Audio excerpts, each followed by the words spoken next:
Everyone, আসসালামু আলাইকুম। আশা করি সবাই ভালো আছেন। আল্লাহর রহমতে আমি ভালোও আছি, আবার যন্ত্রণাতেও আছি।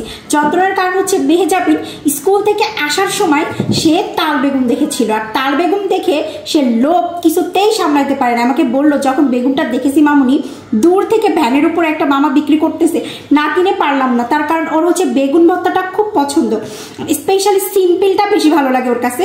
পুরাই তো ঢাকা শহরে তো আর চুলা নাই, তো গ্যাসের চুলাতে খুব সুন্দর করে আমি পুরাইছি।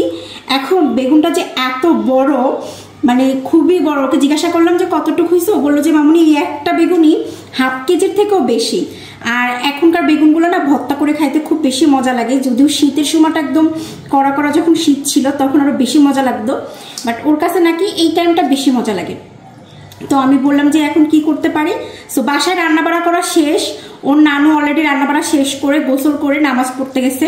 সো এই টাইমটা এখন নানুকে এসে বলছে, নানু একটা ঝাড়ি দিছে, কারণ প্রায় প্রায় না ওই স্কুল থেকে এটা সেটা নিয়ে আসে, বাট আমি কখনোই আপনাদেরকে ভিডিওতে দেখাইনি। তো ভাবলাম যে আজকে যেহেতু নিয়ে আসছে তো একটু দেখায় ওর কাণ্ড, কারণ আপনারা তো অনেকে মনে করেন ভিডিওতে খুব শান্ত, যে যখন আমরা লাইভ করি কিছু কিছু মানুষ কমেন্ট করেন খুব শান্ত, আপনাদের বাচ্চাটা অনেক ভালো, তো আপনার ভাগ্নিটা না ভাই এতটাও ভালো না, খুব প্যারা দেয় মাঝে মাঝে অনেক। গতকালকে রাত্রে 3টার সময় আমাকে ডেকে লুডুস রান্না করে খেয়ে তারপরে সে ঘুমাইছে। সে কিন্তু মাঝে মাঝে এরকম করে। যাই হোক, এই পোড়া বেগুনটা কার কার পছন্দ অবশ্যই কমেন্ট করে জানাবেন, আমার কিন্তু বেশ পছন্দ। আর সাথে আবার সে ধনের পাতাও নিয়ে আসছে, যে ধনের পাতা কুচি করছি, পেঁয়াজ কুচি করছি, আর হচ্ছে যে মিষ্টি মরিচটা একটু মানে ভেজে নিছি খুব সুন্দর করে।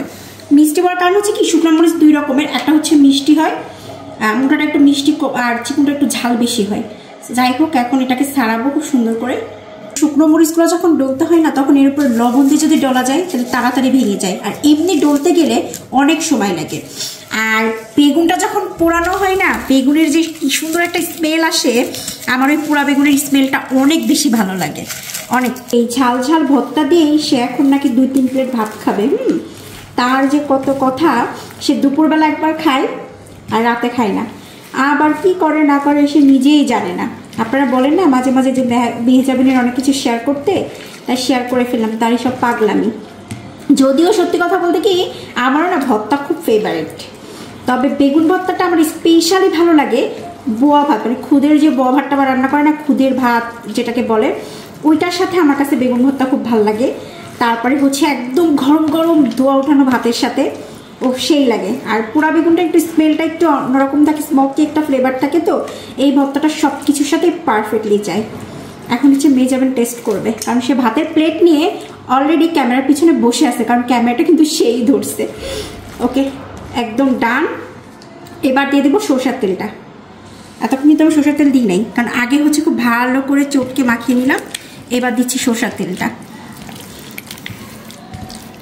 আমি আবার বেগুন ভর্তায়, আমি যখন বেগুন ভর্তাটা করি আসলে, তখন আমি সরষের তেলটা একদম বেগুন ভর্তার উপর দিয়ে চটকানো শেষ হয়ে গেলে ভালো করে দিয়ে দিই, তখন ঝানটা অনেক বেশি থাকে সরষের তেলের। আমাকে ক্যামেরা ধরতে দেওয়ার মতনও সময় দেয় নাই, সে অলরেডি খাওয়া শুরু করে দিচ্ছে ভর্তা দিয়ে।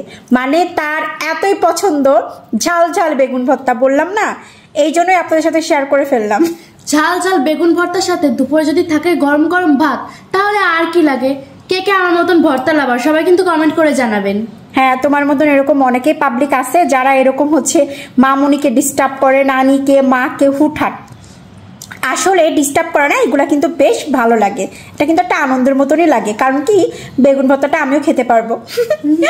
ওকে, সবাই ভালো থাকবেন, আল্লাহ হাফেজ এভরিওয়ান, বাই বাই। খাও তুমি।